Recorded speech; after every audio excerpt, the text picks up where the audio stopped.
আমাদেরকে রাসূল করিম সাল্লাল্লাহু আলাইহি সাল্লাম কিছু সুন্নত শিখিয়ে গেছেন।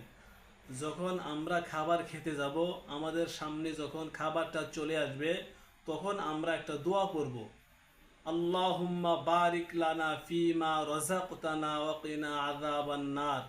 এই দোয়াটার অর্থ হচ্ছে, আল্লাহ তাআলা আপনি আমার রিজিক বৃদ্ধি করে দেন আর আপনি আমাকে জাহান্নাম থেকে বাঁচিয়ে দেন। এরপর যখন আমরা খানা খাইতে শুরু করব, খাবার খাবো, তখন আমরা একটা দোয়া পড়ব, বিসমিল্লাহি ওয়া আলা বারাকাতিল্লাহ। বিসমিল্লাহি ওয়া আলা বারাকাতিল্লাহ বলে আমরা খাবার শুরু করব। তাহলে ওই খাবারের ভিতরে আল্লাহ তাআলা বরকত দিবে। আর যখন খাবার শেষ হয়ে যাবে, তখন আমরা একটা দোয়া করব, এটা রাসূলের সুন্নাহ, আলহামদুলিল্লাহিল্লাযী আত'আমানা ওয়া সাকানা ওয়া জাআলানা মিনাল মুসলিমিন। এই দোয়াটা পরে আমরা আল্লাহর শুকর গুজার করলাম। যদি আমরা আল্লাহ তাআলার শুকর গুজার করি, তাহলে আল্লাহ রব্বুল আলামিন আমার আপনার রিজিককে, আমার আপনার সম্মানকে বাড়িয়ে দিবেন।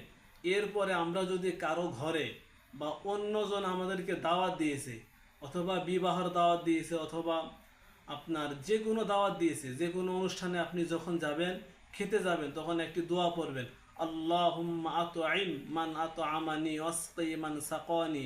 এই দোয়াটা পড়বেন। এই দোয়াটার অর্থ হচ্ছে, আল্লাহ তাআলা ওই ব্যক্তি আমাকে খাওয়াইলেন, আপনিও তাকে পান করাবেন, আপনি তাকে খাওয়াবেন। এটা হচ্ছে রাসূলের সুন্নাহ। রাসূলের সুন্নাহকে আপনি ভালোবাসবেন। রাসূল হচ্ছে আমাদের মডেল।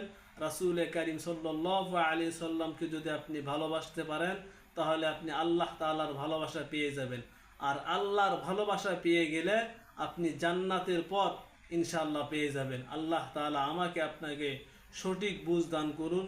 আর যদি এটি ভালো লাগে, তাহলে আমার এই চ্যানেলটি সাবস্ক্রাইব করে দেবেন পরবর্তী আপডেট পাওয়ার জন্য।